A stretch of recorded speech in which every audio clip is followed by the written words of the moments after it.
Bismillahirrahmanirrahim. Assalamualaikum warahmatullahi wabarakatuh.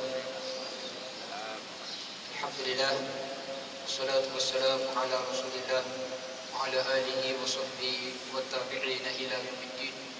Subhanaka la ilma lana illa ma 'allamtana innaka antal alimul hakim wa la hawla wa la quwwata illa billahil aliyyil azim. Al-Fadil kita, Tuan Imam dan juga urusi muslimin dan juga yang hadir pada malam ini, alhamdulillah, bersyukur kita kepada Allah Subhanahu wa taala kerana kita dapat bertemu dalam majlis ilmu seperti ini. Sesudah kita menunaikan salat fardu maghrib secara berjemaah, semoga Allah taala memberikan sifat istiqamah dalam diri kita untuk terus mengabdikan diri kepada Allah Subhanahu wa taala. Seperti sedia maklum, kita tidak akan membiarkan masjid kita ini kosong walaupun satu malam, supaya kita akan menghidupkan tazkirah wa zakir fa inna zikra tanfa'ul mu'minin. Berilah peringatan itu beri manfaat untuk orang beriman. Dalam masa yang sama pula, minggu ni minggu cuti untuk sekolah. Malam ni saya sepatutnya di college vocational untuk budak-budak kita, anak muda di sana, ramai tuan-tuan, alhamdulillah. Jadi cuti-cuti ni tak ada lah. Ingat malam ni boleh cuti juga, tapi kita terus mengisi walaupun dalam keadaan bagaimana, untuk kita menghidupkan majlis-majlis zikir kepada Allah Subhanahu wa taala dengan ilmu-ilmu yang akan berikan manfaat kepada kita insya-Allah. Dan mereka yang disebutkan oleh Nabi sallallahu alaihi wasallam, di antara mereka yang fi zillah, la zillah illa fi zilalillah, tidak ada zillah, tidak ada naungan melainkan naungan arasy Allah taala. Warajulun qalbuhu mu'allaqun fil masajid, orang yang duduk di rumah Allah ni sentiasa terikat dengan masjid. Itu antara ciri yang Allah Taala beri naungan arasy. Rajulun tu semualah, yang tua yang muda. Bukan yang muda saja, yang veteran pun dapat juga insya-Allah. Jangan risau. Dapat juga. Ingat yang tua yang muda saja.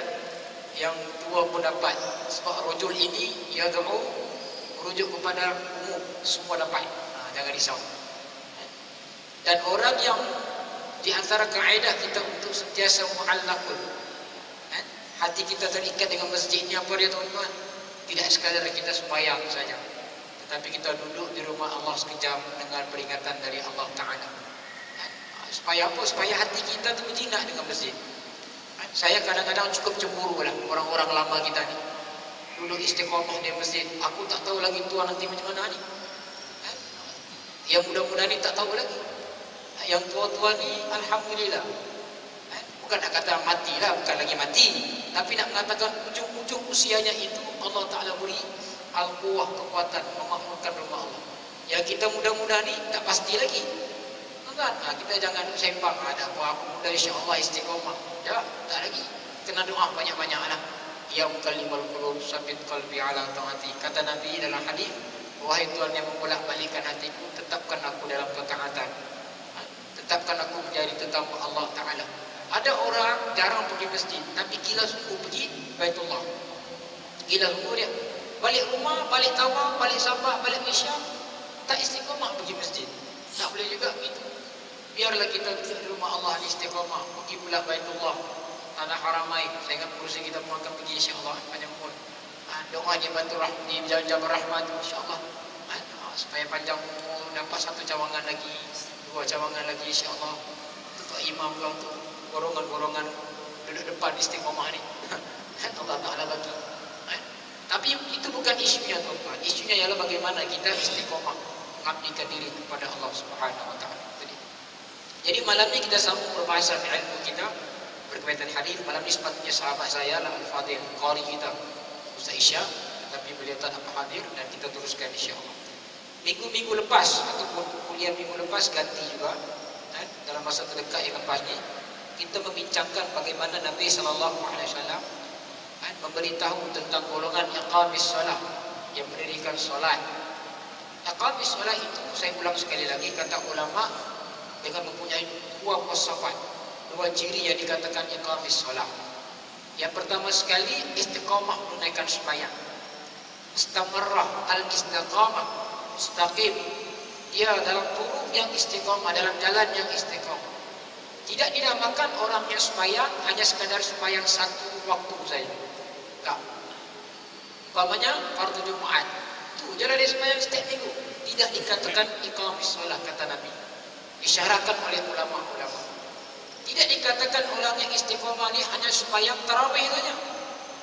Setiap tahun 30 hari lengkap dia. Kadang-kadang bulan Ramadan dia duduk paling awal daripada imam. Marah dia imam lambat. Apa imam lambat datang? Banyak mana aku makan imam? Aku makan satu piring saja. Aku lambat. Marah dia. Tarawih lah dia. Solat fardu tak pergi. Sembahyang tarawih dia pergi. Banyak berlaku ni tuan-tuan. Tengok nanti bulan 6 ni. Mana ni? Lepas tu bulan 7 tak pergi mana semua. Masuk syurga sudah semuanya. Tak jumpa pergi mana. Sebab apa jadi begitu? Sebab tidak, saya bukan hukum lah tuan-tuan. Tapi kita melihat benda ni bukan 1-2 hari. 1-2 tahun berlalu. Saya tak semua aku wujud di dunia ni dah berlaku. Kenapa jadi begini? Sebab kita tidak menitik beratkan hadis Nabi Buniyal Islam ala khamsin. Terbina Islam dengan 5 perkara. Di antaranya kata Nabi selepas daripada syahadat la ilaha illallah iqamis shalah. Istiqamah sembahyang. Sembahyang ni tak boleh tinggal, bukan tak boleh tinggal. Qada dengan sengaja pun tak boleh. Tahu tak dengan sengaja tak boleh ustaz qada. Tak boleh qada sembarang-sembarang. Qada hanya berlaku dengan beberapa daruriyah. Jadi disebut oleh ulama-ulama. Antaranya Imam Syafi'i dalam kitab Al-Um pun ada juga perbahasan ini. Antara yang disebutkan itu untuk diqadakan adalah mereka yang hilang akal dan mereka yang hilang ingatan, maksudnya terlupa. Itu bolehlah qada. Tertidur bolehlah qada. Kalau tertinggal langsung boleh, dengan syarat masa dia nak sembahyang dia gila. Dia gila kata Syafi'i, Imam Syafi'i begitu. Selagi kita tak gila, kita mampu boleh sembahyang, ada akal lagi, kita kena sembahyang. Sembahyang ni adalah satu perkara yang Nabi naik atas langit. Saya dah tegaskan pada itu untuk menerima watika sembahyang. Perintah lain Nabi tak terima. Di langit, di bumi saja Nabi terima. Haji di bumi, perang di bumi, zakat di bumi. Haji setiap tahun 500,000, 1 juta orang. Nabi tak terima perintah ini di atas langit. Nabi perintah di bumi. Sembahyang Nabi naik atas langit. Subhanallah, hebat. Tak mampu berdiri ustaz, duduk. Tak mampu duduk, baring kata Nabi duduk. Ada sahabat Nabi seorang, jumpa Nabi. Dia ni sakit. Sakit puasir lah tuan. Sakit puasir. Nabi kata kena baring, duduk. Tak mampu duduk, baring. Nampak? Nak mengatakan kewajiban kita kena sembahyang. Tak mampu semua dengan kelipan mata kita. Selagi mana kemampuan kita untuk ingat Allah tu ada, masih ada akal lagi. Dia gila nanti, tak ada akal, tak boleh sembahyang. Kita tengok orang gila, kenapa kau tak sembahyang? Dia pun mengaku, aku gila tak boleh sembahyang. Kau yang waras tak sembahyang. Boleh jadi macam tu kan? Yang kau tanya aku gila tak sembahyang, yang kau waras tak sembahyang. Kan makan dalam tu. Tak sedar-sedar lagi memang kerhati. Bukan dia saja kena, semua kena. Jadi kata ulama, orang yang menunaikan sembahyang itu orang yang menjaga awqatnya, waktu-waktunya juga. Satu istiqamah 5 waktu itulah dengan 17 rakaat total. Jadi ustaz aku dulu baru taubat 30 tahun. Ada dalam 5 tahun aku tak sembahyang. Wajib qada. Qada, tuan. Jadi berapa lah tu ustaz? Kau kira sendiri, kau tanya aku. Kira sendiri total bagaimana? Di sini pandangan dua ulama. Saya pernah sebut tadi. Pertama sekali qada dengan jumlah yang mana kita betul-betul tahu. Yang keduanya qada sekadar mampu kita. Yang penting qada nanti. Sebab itu hutang kita dengan Tuhan. Tuan, kena buat tu. Lepas sembahyang fardu zuhur, bantai 4 rakaat lagi. Orang tanya, kau sembahyang apa tadi? 4 rakaat. Ini namanya sembahyang dekati Allah. Kau lain padahal sembahyang qada. Bagusnya kita sembahyang di rumah Allah lah. Di rumah kita sendiri. Supaya tidak menimbulkan, yalah kita hidup zaman orang lebih banyak jahil daripada pandai. Apa benda sembahyang? Kadang-kadang kita sembahyang qada untuk ba'diyah asar, lepas qabli asar, lepas ba'diyah, lepas sembahyang asar. Orang nampak kita sembahyang, oh ya apa pula dia sembahyang ni? Padahal kita sembahyang qada boleh. Tapi memandangkan kita hidup zaman lebih banyak orang yang tak tahu daripada tahu, maka kita lebih bagus keluar daripada khilaf ini untuk sembahyang di rumah. Sembahyang di rumah. Lepas sembahyang subuh 2 rakaat, ganti pula 2 rakaat yang kita lupa-lupa itu kita tak buat tu. Di mana? Di rumah. 2 rakaat cukup lah. 10 rakaat kan longgar pula nanti lutut ni. Besok ganti lagi, besok ganti lagi. Yang mana kita mau? Supaya apa? Supaya di akhirat nanti masa depan kita tidak gelap. Masa depan kita gelap. Anak muda sekarang, mamak-mamaknya lebih tahu, lebih mau anaknya cemerlang di PSR, PMR, tapi sembahyang Masya Allah fail. Ini banyak berlaku di kalangan kita. Yang keduanya menjaga sembahyang. Artinya jaga sembahyang dan juga menjaga waktu sembahyang. Inna salata kanat 'alal mu'minina kitaban mawquta. Kata Allah dalam Quran, sesungguhnya sembahyang itu difardukan ke atas waktu-waktunya. Kalau waktunya itu kena pada waktunya sudah, kita sembahyang. Di sini ada timbul perbahasan ulama. Saya ambil perbahasan ulama ini supaya kita punya perbincangan tidak terlalu beku. Bagaimana pula orang yang mengejar waktu sembahyang dengan awal tetapi meninggalkan jemaah? Kan? Yang satu lagi golongan yang jemaah saja, tapi lambat sedikit. Yang mana lebih aulah? Lambat. Yang lebih Allah adalah dua-dua boleh. Satu dapat pahala salawat sembahyang awal waktu, satu dapat pahala sembahyang berjamaah. Tetapi yang lebih afdal sembahyang pada awal waktu berjamaah dengan jemaah. Dapat tuan-tuan? Ini hebatnya Islam. Yang tak afdal tinggal sembahyang. Itu yang paling utama, tinggal sembahyang. Banyak alasan kita tinggal sembahyang ni.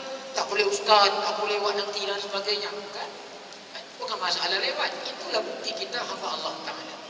Wa ma khalaqatul jinna wal insa illa liya'budun. Tidak aku jadikan jin dan manusia melainkan aku perintah mereka mengabdikan diri padaku. Isyarat utama kita menjadi hamba Allah sembahyang, teman. Kalau kita tak sembahyang, mana lagi alamat kita sebagai hamba Allah? Mana lagi alamat kita? Orang nak kenal kita, dia akan beritahu yang pendek-pendek sikit, yang tegak-tegak sikit, yang handsome-handsome sikit, yang setiap kali itu ganti bila maghrib dia handsome sikit. Contoh kan. Yang kecil-kecil sikit. Dia bagi alamat. Kita sebagai orang Muslim, alamat kita adalah solat. Bila tidak ada solat, maka tidak ada agama. Kata Sayyidina Umar, kita adalah Allah, orang yang dimuliakan dengan Islam. Tanpa Islam, maka tidak ada kemuliaan bagi kita. Dan isi kepada Islam itu adalah solat. Solat. Jadi tuan-tuan kena dirikan sembahyang. Susah macam mana pun dirikan sembahyang. Dalam perjalanan kita boleh jamak. Tak terjamak, tak ada nak berhenti sembahyang, tak. Contoh kita naik kapal terbang, kan? Kita naik kapal terbang, nak jamak macam mana ustaz? Kiblat pun aku tak tahu. Kiblat bawah tanah itu, aku di atas. Takkan mengarah gitu, kan? Jadi macam mana hakikatnya? Sembahyang hormat waktu. Duduk gitu, minta air sikit. Air kan? Air daripada pramugari. Minta air. Minta sikit some water. I want some water. Aku nak sedikit air. Dia tahulah tu. Kita minta air ni, tak wajib kita ambil yang sunat sebab daruriyah. Kita ambil yang wajib saja. Yang wajib tu tak wajib kita ambil 3 kali. Sekali cukup. Kalau kita tengok dalam mazhab Syafi'i, ambil. Saya ambil satu ni, kita pun Ustaz Asma lebih fiqah pakai nama. Kita ambil satu ni saja. Kita ambil gini. Kan? Tuan-tuan, kita sapu sekali saja.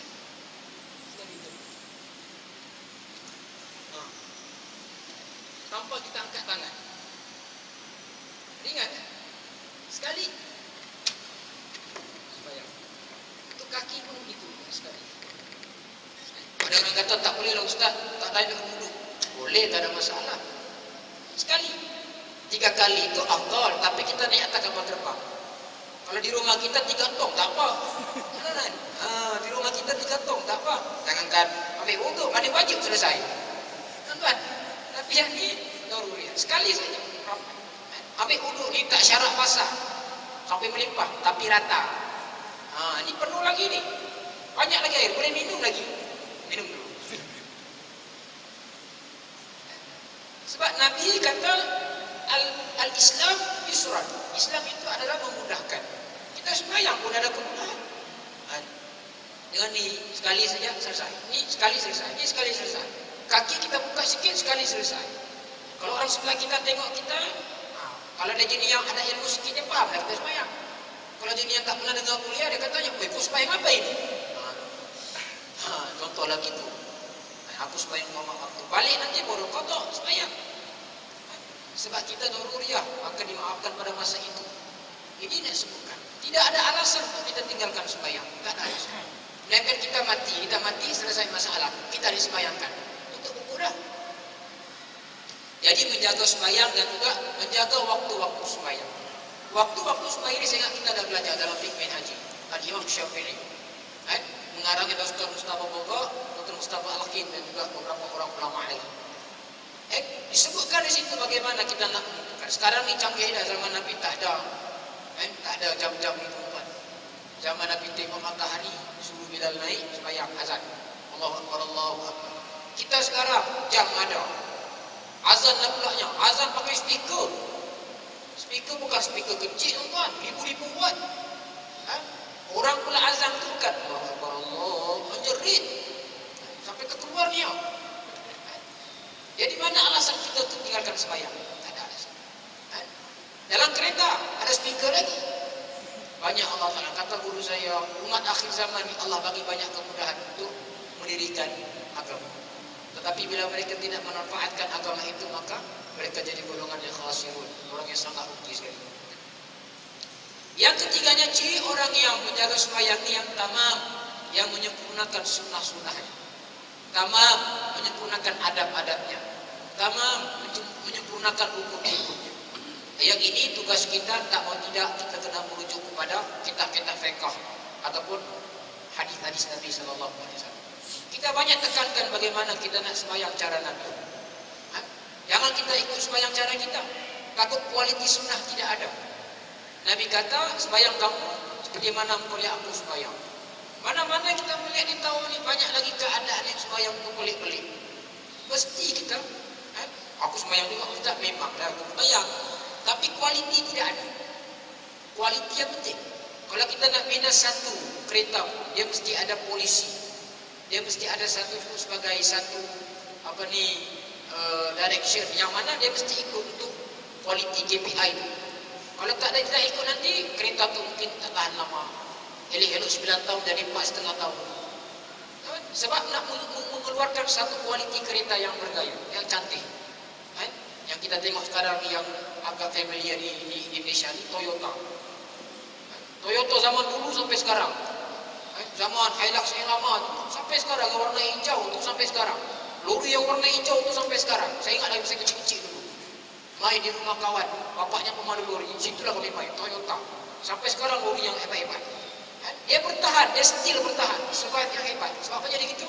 Sebab dia mengikuti bagaimana prosedur menghasilkan satu kereta yang berkualiti.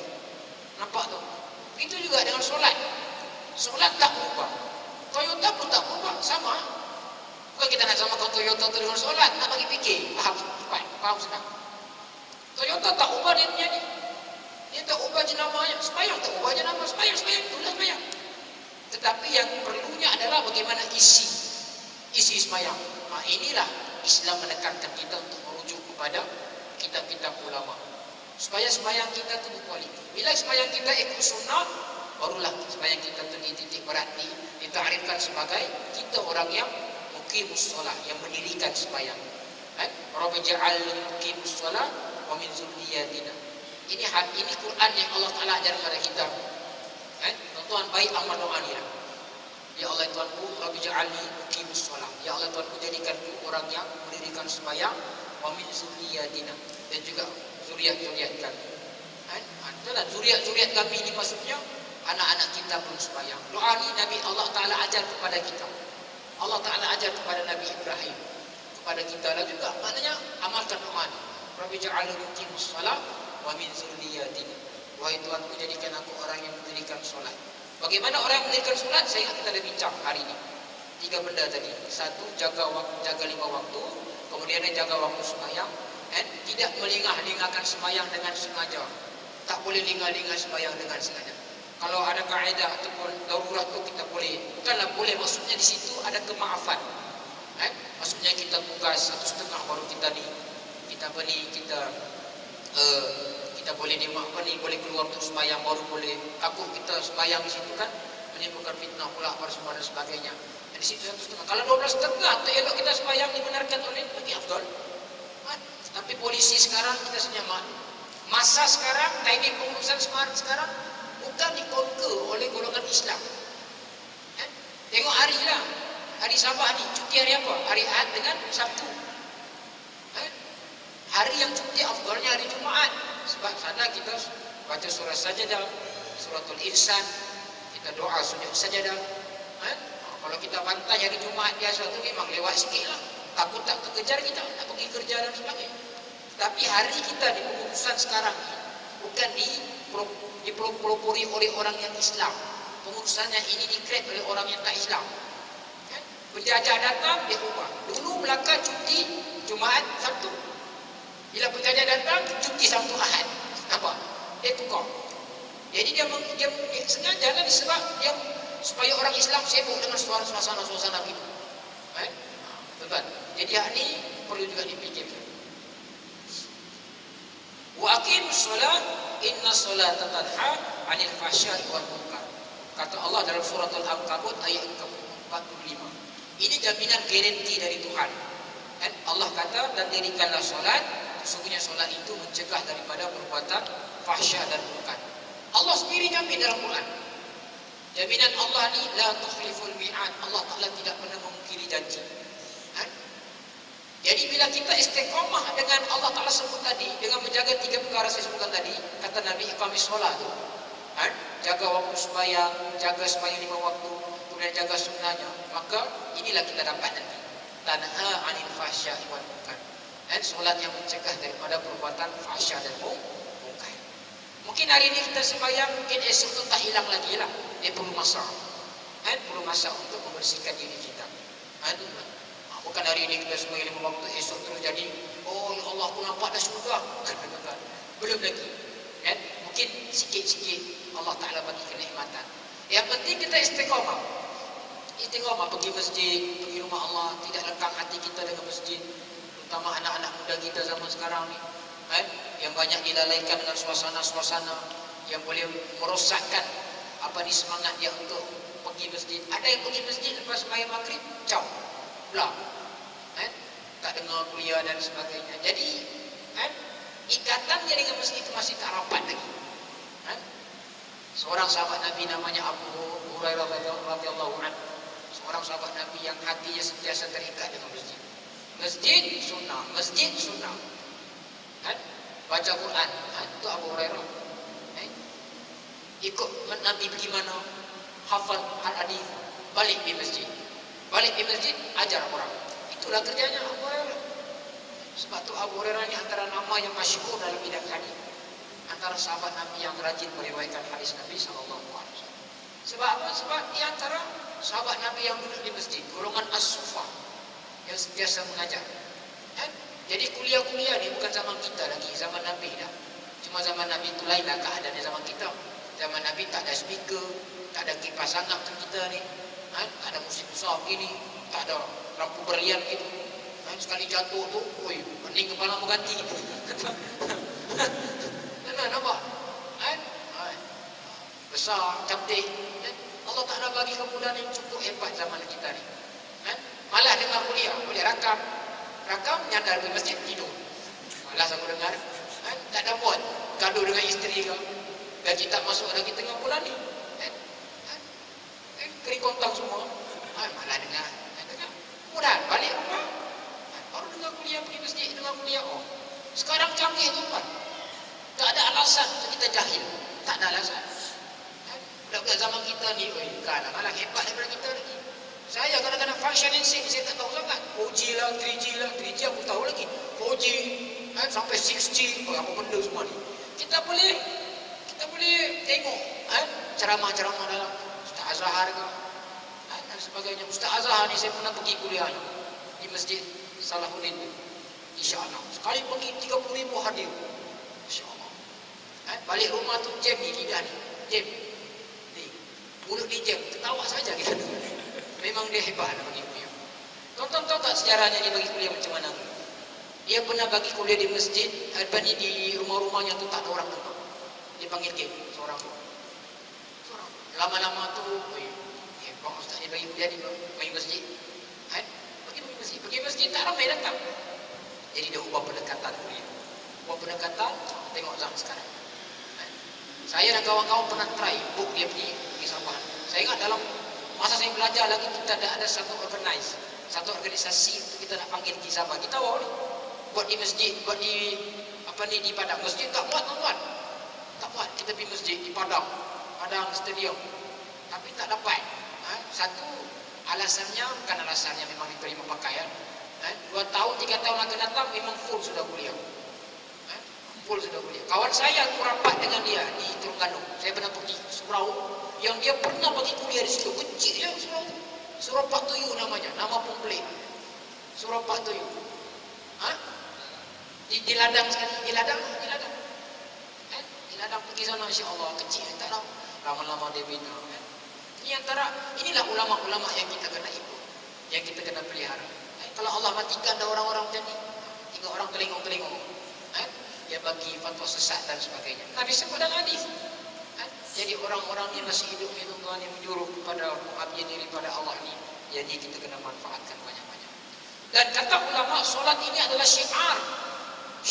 As-solat syiar ala muslim, kulli muslim. Solat itu adalah syiar bagi orang Islam. Kalau azan, syiar bagi Islam. Syiar. Waktu kita tegas, bila orang halal kita azan, kita beritahu. Ini cara hidup kami. Lakum dinukum waliyadin. You, I. Walana amalukum, walana amaluna, walana amalukum. Amal kami, amal kamu, amal kamu. Ada setengah berlaku di negeri Selangor. Geng-geng yang ini yang sejenis Kristian yang memang anti-Islam. Kita beritahu. Pendakwah sangat tegas. Bagi kami, itu agama kami. Dia tak setuju, pergi negara kamu. Senang cerita. Sebab Islam bukan mengganggu orang lain. Saya ingat dulu pun dia bersih wakaf tu pun ada kes kan dulu. Apabila kita nak azan. Saya ingat sekarang ni dah kira okey sikit lah. Dulu speaker dalam. Sekarang ni dah kira okey sikit. Keluar. Dia tak boleh. Kamu siapa? Ini tanah ni Allah yang punya. Umat Islam hambanya. Jangan halang kami buat kerja agama kami. Sebab itu kerja kami. You nak buat kerja kamu, you buatlah. Kita tengok siapa menang. Kita tengok siapa yang agama yang benar. Itu saja. You nak buat. Di Tawau, di Sabah ni memang antara agama dia berlaku pertemuan sebenarnya kalau kita faham di sejarah. Dan sekarang ini pun berlaku. Sabah antara negeri yang menjadi sasaran untuk menjadi bench ataupun base kepada gerakan kristenisasi. Jadi kita kena faham. Di pantai timur ini tak berapa kuat sangat. Di pantai barat sana, Masya Allah. Kawan saya sekarang datang daripada Semenanjung buat motivasi di Tambunan, di kubu-kubu buah ni. Pergi sana lah tuan-tuan. Takkan nampak masjid besar macam kita di Tawau ni. Sebab tu kita duduk Tawau ni, alhamdulillah. Kawan-kawan kita golongan tabligh di sana, Tambunan. Digelar ISIS. Digelar ISIS. Orang bawa tasbih, dia kata bawa senjata. Nampak tu dia punya. Dia sebar dalam grup. Saya baca ya Allah. Sedar tak saudara kita tuan-tuan? Jangan satu masa nanti azan pun di Sabah ini. Kalau dulu kita melihat golongan-golongan yang pegang-pegang dari sudut kampung pemerintah ini golongan yang Kristian banyak. Timbalan Menteri Pendidikan duduk dalam Parlimen Tawau ni. Dia kuat, dia anti. Kita kena faham. Itu yang ramai ustaz-ustaz kita keluar. Ustaz Nazri keluar, Ustaz Zain keluar, lulus, pergi balik. Jadi kita kekurangan tenaga dakwah. Jadi apa kita nak buat sekarang? Kita nak cetak pula golongan pendakwah di kalangan anak muda kita. Jangan kita nak salahkan dia saja. Memang dia salah dah. Kita ni tugas kita cetak golongan dakwah, pendakwah yang menghidupkan gerakan-gerakan dakwah di Tawau. Dan jangan alah. Alhamdulillah Al-Kausar ni antara tempat yang budak-budak kita ada buat usrah di bawah tu dipanggil kita. Saya pun akan jadual. Memang siapa halang tu aku bagi makan kursi ya. Tuan. Sebab apa? Sebab jangan halang. Sebab budak-budak ni saya tanya budak-budak usrah tu. Saya tanya, "Bapak kamu sembahyang tak?" "Tak sembahyang." Orang lahir dalam golongan yang jahil. Orang nak cari hakikat agama. Kita pula pergi halang. Kita pula pergi bantai dia. Jangan, biar dia bawa kerja, biar dia bawa Islam. Biar dia memakmurkan rumah Allah, memakmurkan kerja dakwah. Kesian budak-budak ni. Mak ayam tak sembahyang, tak ada syiar dalam Islam dalam diri keluarga. Orang tidak ada background Islam. Orang nak cari hakikat agama tu. Jadi hak ni kita sokong. Dia nak pergi kuliah, kita sokong. Dia nak buat, "Ustaz, boleh kami pinjam masjid?" Mak baki yang mulai, "Boleh. Yang penting kita jaga kebersihan." Okey, pergi. Tak ada masalah. Ini antara benda-benda yang mesti kita bantu. Kita pun dapat pahala. Budak-budak ni pun doakan kita. Alhamdulillah Tuan Haji tadi bagi kita ruang. Semoga Allah Ta'ala bagi keberkatan padanya. Jangan kita rasa doa itu hanya untuk kita saja berdoa. Boleh jadi orang yang kita bantu itu dia doa, Allah bagi kita rezeki. Kita tak tahu doa itu datang daripada mana, tuan. Sebab itu yang ini kita kena faham. Jadi Islam itu syiarnya azan. Waktu azan ada kaitan dengan sembahyang. Hayya 'alas shalah. Sayyidina Umar bermimpi azan. Nabi kata, "Wahai Bilal, Umar mimpinya benar, pergi azan." Maka azan. Itu hadis Nabi SAW. Bukan sebarang-sebarang. Memang ada syiar. Dan tasyrik daripada Nabi. Bila kita azan, waktu orang beriman dia dengan azan, hatinya terdetik nak pergi sembahyang. Lain tu orang yang tak beriman. Yang hati gerah, macam konkret, batu. Dengan azan, macam tak ada apa-apa. Ay, dah okey. Ay, okey je. Ay, okey. Tak okey sebenarnya. Kalau you okey. You tak sembahyang, you still tak okey lagi. Kan? Ini tuan-tuan. Rasulullah SAW bersabda, bainar rujul wa bainas syarqi wal kufri tarkus salat. Beza di antara laki-laki dengan syirik dan kufur kepada Allah Taala ialah tarkus salat, meninggalkan sembahyang. Man taraka as-salat fa innahu kafar. Siapa yang tinggalkan sembahyang dia kufur. Sembahyang awal, sembahyang disoal, kata Nabi, sembahyang adalah perkara yang akan disoal lebih awal di akhirat. Bila sembahyangnya selesai, maka ada najah, kata Nabi, maka selesai lagi. Bila sembahyang yang terhalang, maka yang lain takkan selesai. Ini pun hadis Nabi SAW. Kita boleh buka kitab Al-Kabair. Kitab Al-Kabair ni kitab dosa-dosa besar yang dikarang oleh Al-Imam Zahabi, ulama besar dalam mazhab Islam ini. Dan di antara perkara yang dititik beratkan dosa itu adalah tarkus salat. Perkara pertama sekali dalam Islam sebagai dosa-dosa besar adalah meninggalkan sembahyang. Ini dikeluarkan oleh Muslim, riwayat Muslim dan juga selain daripada itu. Nabi SAW bersabda, "As-salatu imanuddin." Sembahyang itu adalah tiang agama. Hadis ini hadis yang hasan, hadis yang boleh terima pakai. Hasan ini maksudnya hadis yang okey. Hadis yang mana dia punya rawi itu, dia punya matan itu tidak cacat dari sudut jalur. As-salatu imanuddin. Sembahyang itu tiang agama. Man taraka as-salat, siapa yang tinggalkan sembahyang, dia meruntuhkan agamanya, kata Nabi. Dalam hadis yang lebih kurang sama. Oh, baik. Tapi kita pelik, kenapa jadi tentu sekali? Apabila timbul saja orang pasal sembahyang ni, isu tak sembahyang tu makin tak selesai. Adakah kita tak buat kerja dakwah kita buat? Mungkin disebabkan banyak lagi perkara-perkara yang kita tak selesaikan. Dari sudut doa kita, dari sudut kerja buah kita yang tak banyak lagi. Kita bukan tak kesiankan kawan-kawan kita tak sembahyang, kita kesian. Sebab tu kita buat kerja-kerja dakwah yang mana kita mampu. Kawan-kawan kita golongan, saya pernah ikut golongan, saya pernah jadi rahaban masa tabligh. Pergi juga lah. Saya pergi. Kita suruh pergi masjid, ya tuan. Kalau di bawahnya kita. Allah. Bukankah mendengar nasihat itu lebih afdal? Sekejap ya, bukan kita suruh sampai 1 jam dengan ceramah, duduk.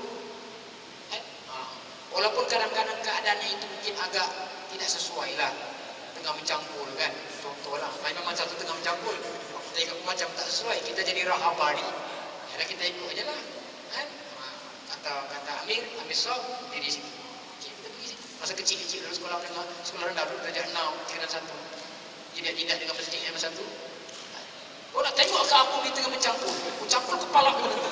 Kau dengar gitu tuan-tuan, sejuk puncak kita, bergegar kita tuan.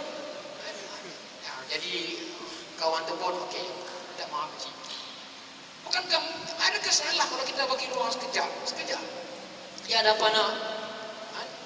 Pergi masjid sekejap kita tazkirah sembahyang, tentang iman. Kadang-kadang orang yang menyuruh ke arah ni, apa saja perkara-perkara yang menyuruh kepada kebaikan, kita jangan cegah, kita jangan celah. Mungkin ada pendekatannya itu agak tak sesuai lah, tetapi dasarnya itu tetap betul. Yang penting sekali, apa kita buat pula untuk Islam? Dan apa pula kita bantu untuk orang ni kembali kepada Allah Ta'ala. Itu dia tu. Sedangkan sembahyang ni perkara yang paling awal sekali akan ditanya oleh Tuhan. Berapa banyak di kalangan kita yang menyuruh anak-anak kita cukup jaga sembahyang. Jaga sembahyang dan sebagainya. Kalau 10 orang tu 10 orang tak jaga sembahyang, oh gelap masa depan kita. Nanya habis dapat ni. Ini nak tutup dah ni sebenarnya. Bila kita mati nanti, tak ada orang nak sembahyangkan jenazah. Anak kita semua yang 4 orang 5 orang bujang tu duduk lepak di bawah. Tak ada orang sembahyang. Ini banyak berlaku di Tawau. Saya biasa dengan kawan-kawan. Kita menguruskan jenazah di Pasir Putih, Tanjung Batu. Ada jenazah yang keras, kaki tak boleh ini dan sebagainya. Ada dia punya menantu tak jadi imam. Ada dia punya ni anak tak jadi imam. Bukan susah, sembahyang jenazah tu tak ada sujud. Tak ada ruku. Ada sujud, ada ruku.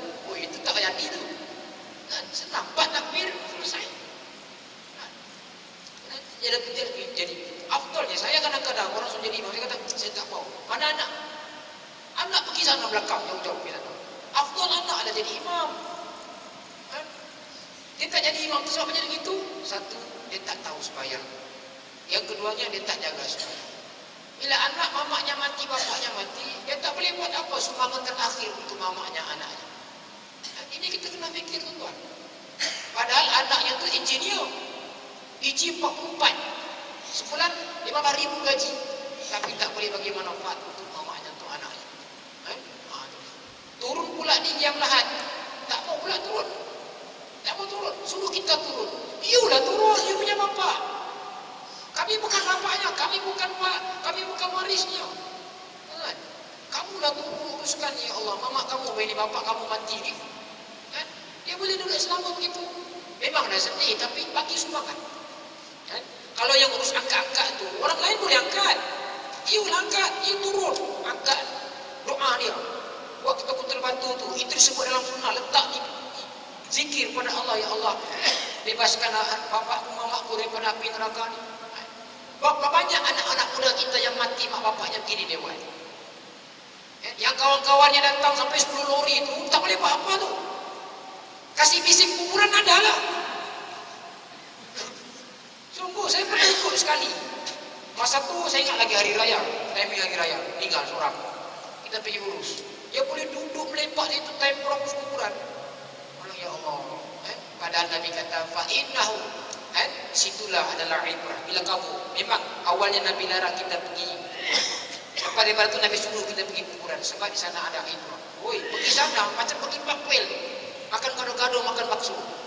Duduk selambau gitu. Dia tak boleh beri manfaat budak-budak ni. Anak kita tu lah yang beri manfaat kepada kita. Ini saya nak sebutkan. Tapi kalau dia tak boleh nak sembahyang, tak boleh nak buat apa dia nak buat tu itu. Doa walidan soleh, doa anak yang soleh, antara perkara yang tidak akan putus. Amalnya putus. Amal orang tu putus. Kadang-kadang orang pelik tak faham bahasa. Bila putus, orang doa pun dia putus juga. Tak. Orang yang mati itu amalannya putus, dia tak boleh beramal sudah. Tetapi amalan-amalan lain boleh berjalan di atas namanya. Di antaranya doa anak yang soleh. Doa ini lebih afdal baca pada waktu bila, bukan pada waktu makan. Makan kau bukan ingat doa dah sangat. Macam mana aku nak bantai ni? Kadang-kadang tak tertajuk lah. Amin makan. Tak ada dah. Bukan. Tok imam kau tak bilarkan sama. Makan sinilah tempat lain, Afrika Selatan. Tak mengatakan begitu. Doa yang paling afdal sekali bila dia waktu sembahyang. Allahumma ighfir lana wa dzunubana wa li walidayna. Insya-Allah dia akan tarik muttasil, dia akan Ittisal, dia akan sambung kepada. Orang tu mati dah, mak bapak mati tak boleh bangun dah. Tapi doa ni akan menjadi penyambung untuk talian hayat dia di akhirat. Tapi bila anaknya tak sembahyang, macam mana dia? Dia akan cari tu, dia akan cari, ya Allah kenapa? Di akhirat tu tengah dibelasah, dia malaikat. Kan? Dia di alam kubur tengah dibelasah ni. Mana aku punya anak tak ada apa-apa ni? Tak ada syafaat semua ni. Anak semua tak sembahyang. Anak manager besar. Anak kan kerja di Petronas. Kan hotel tingkat 70. Yang lift laju macam dulu. Kan gaji 50,000 sebulan. Gaji 30,000 sebulan. Gaji Petronas dia tuan. Memang gaji begitu. Kan bukanlah Petronas. Kata begitulah. Bukan kaki kenal Petronas tak sembahyang. Gaji hebat tapi tak boleh manfaat. Saya biasa bincang jumpa kawan-kawan Petronas ni. Orang ni gaji hebat tapi sembahyang tak tinggal. Hebat orang. Saya pergi ke pakar Terengganu. Yang api-api keluar semua tu macam majusi pula aku tengok. Api keluar semua tu. Kaki tangan tu majoriti semuanya alhamdulillah sembahyang. Kita buat kerja, kita buat program dakwah dalam sampul. Alhamdulillah. Ini kita nak sebutkan. Jadi malam ni untuk penghabisan ini marilah sama-sama kita istiqamah mendirikan sembahyang dengan sembahyang yang berkualiti, waktu-waktunya, sunnah-sunnahnya insya-Allah. Dan Nabi sebut dalam hadis, pembezanya itu mereka yang syirik kafir adalah orang yang meninggalkan sembahyang. Jadi tuan-tuan yang dirahmati Allah Subhanahu wa taala, akan datang nanti kuliah-kuliah ganti yang akan diizinkan pula insya-Allah kita sambung perbahasan mengeluarkan zakat. Zakat ni tak banyak perbahasan sangat. Yang kita nak bahaskan zakat tu yang paling penting sekali. Sembahyang, sebab sembahyang ni kena pada semua orang. Kena pada semua orang. 10 tahun wajib dah. Zakat kena pada setengah orang. Haji setengah orang. Itu. Jadi yang puasa ni, sembahyang ni dia kena buat. Itu semua orang 10 tahun hingga ke atas. Auzubillahi minasyaitonir rajim. Bismillahirrahmanirrahim. Allahumma fa'alna ma 'allamtana wa 'allimna ma yanfa'una wa rabbi zidna ilman. Sallallahu alaihi wa sallam Muhammadin karim wa ala alihi wa sahbihi wa sallam. Alhamdulillahirabbil alamin. Assalamualaikum.